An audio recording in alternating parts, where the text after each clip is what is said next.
Anyway, we knew we were going to deploy right away, and we did very rapidly. You're not going to do anything over Afghanistan without fuel. It's landlocked.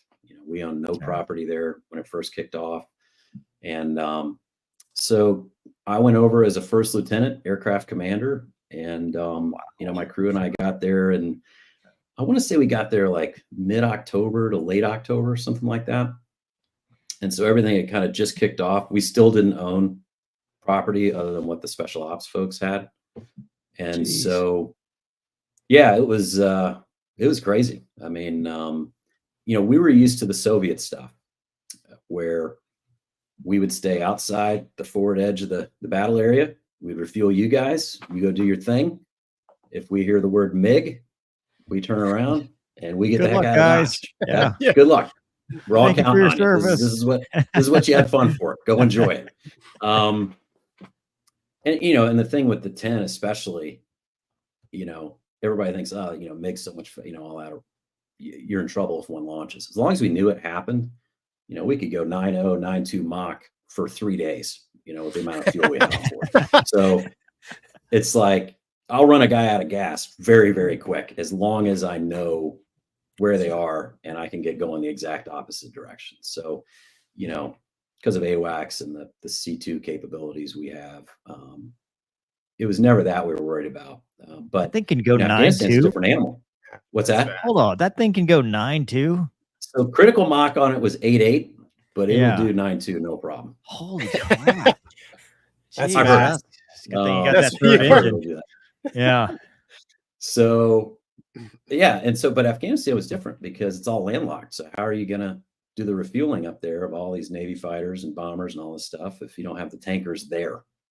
And, we were not expecting that, that was going to be the war that we were going to get for our generation. That was not what we thought was going to happen. So, it was the Wild West there at the beginning. I mean, lots of AAA. There were guys that got, the amount of man pads in that country were just outrageous because they were ours. So, it was interesting. We had, there were some close calls. We got shot at one night and it got very close with AAA. And that was, terrifying.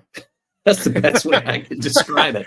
I would put me down for a no on anything being that close to me ever again. But yeah, it was just a total different way to fly that and employ that airplane. And did it safely. And, our reliability rate was through the roof because everybody was as lean forward, as you could get, especially coming out of the New York area. But yeah. So I don't know if you want to hear specific stories, I could tell them. 100%. Yeah, I want the Tomcat story. Oh, yeah. I have to hear the Tomcat story. Tomcats. Yeah. So, over there, that thing was the Bombcat, obviously, because it did a lot of air to ground work. And this would have been probably early November-ish timeframe. Mazar-i-Sharif was the prison up there in the northern section of the country where they had the prison break. And it's where that movie, 13 Strong, or about the Northern Alliance and the horses. And the Green Berets, the ODA. Yeah, so that's where all that happened, was in November up in near Mazar-i-Sharif. And we got launched this one day, and the weather was terrible, absolutely terrible. No one else was flying over Afghanistan.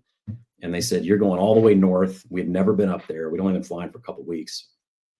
You got to cross the Hindu Kush mountains, which are ridiculously high.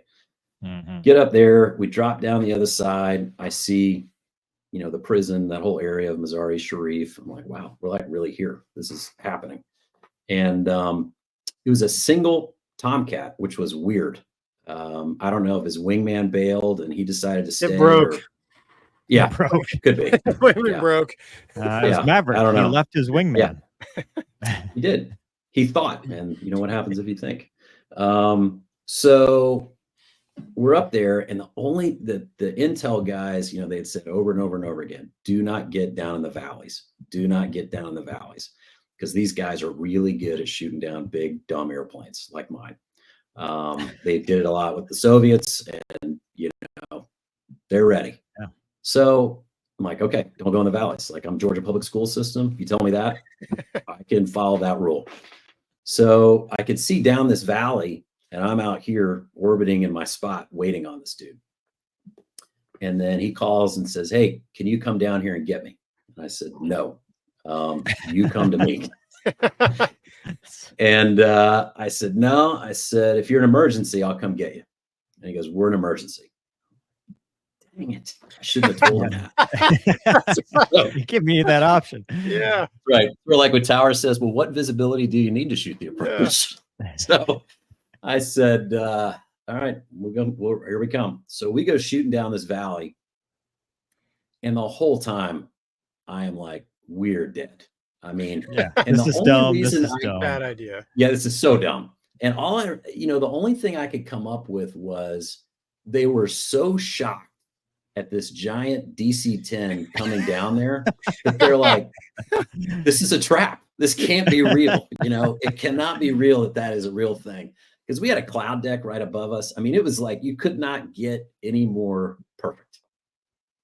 And we hauled down there to get this dude. And normally we would let you guys do a fighter turn on us. And I said, dude, I'm turning on you. And we are not refueling at the speed you normally refuel at. Can you hang? And I gave him a really high speed. He's like, I'll hang. We rip in front of him, hook him up, get him out of the valley, give him all his fuel. And then, of course, he takes too much gas. So now he's got too much fuel.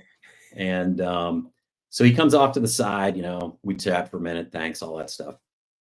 And then I said, well, instead of just thanks, how about a little show on the departure, And he goes, you got it. So he pulls right in front of us. And I mean, the burner cans are like right off the nose of our airplane. He goes full burner to the point our whole cockpit is just shaking, violently. And then it goes perfectly vertical and just disappears. And we were like, that was awesome, Yeah. And then we sat around for 14 more hours because no one else was flying. And then we finally got to go home. And that's the end of the story. They must have thought you were going to light the boom on fire like napalm. And that's why they were scared of you. Never a good idea. Never a good idea.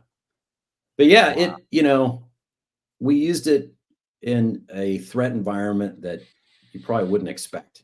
And like I said, I had not gone through a lot of training on what happens when AAA goes by at night. That was not something I had spent a lot of time studying about. So do they even, is there even any of that kind of training when you're getting your quals? No, very little at that time. It was very Soviet based. But the cool thing was we had gotten a B-1 weapons school guy hired into our squadron.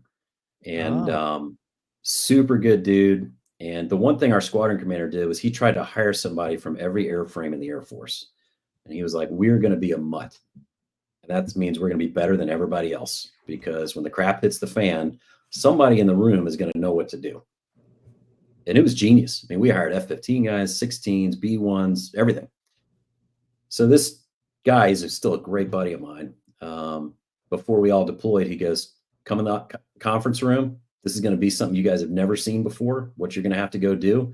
And I'm going to give you the quick and dirty on man pads, AAA, everything you possibly could do with a big airplane to survive this. And thank goodness I went to that class, because when it happened, I did what he told me to, and they missed me.